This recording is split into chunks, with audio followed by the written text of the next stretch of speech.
Jubilee Hills ఉప ఎన్నికపై CM Revanth Reddy full focus చేస్తున్నారు. ఇప్పటికే నియోజకవర్గంలో 2 రౌండ్ల ప్రచారం చేసిన ఆయన ఇప్పుడు ఉప ఎన్నికపై మంత్రులతో కీలక సమావేశం నిర్వహించారు.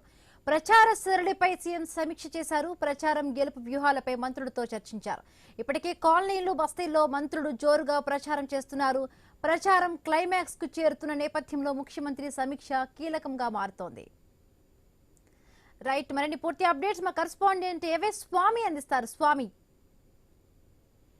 హిమబిందు జూబ్లీ హిల్స్ బైఎలక్షన్ సంబంధించిన విషయంలో కాంగ్రెస్ పార్టీ పరిశ్రమకు ప్రచారం చేస్తుంది. ముఖ్యమంత్రి రేవంత్ రెడ్డి స్వయంగా రంగంలో దిగి రోడ్ షో నిర్వహిస్తున్నట్టు కూడా పార్టీ శ్రేణుల్లో జోష్ నిండింది. ఒకవైపు బీఆర్ఎస్ కి కాంగ్రెస్ కి మధ్య 4-5% ఓటు తేడా ఉంటుంది. దీన్ని తొందరగా కంప్లీట్ చేయాలి, తొందరగా వాళ్ళని అందుకోవాలని చెప్పేసి కూడా కాంగ్రెస్ పార్టీ భావిస్తుంది. ఒకవైపు నవీన్ యాదవ్ ని బరిలో తెలిపిన తర్వాత మారినటువంటి పరిస్థితుల్లో కాంగ్రెస్ పార్టీ ఇప్పుడు ఆ సిట్టింగ్ స్థానాన్ని చేయించుకోవడం కోసం ఫుల్ ఫోకస్ పెట్టింది.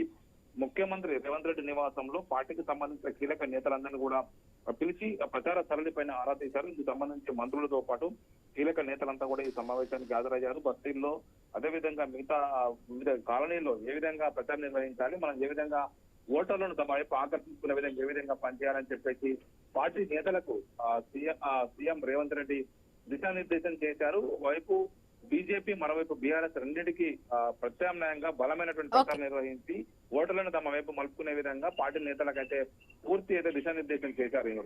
Right, thank you Swami, thanks for the updates.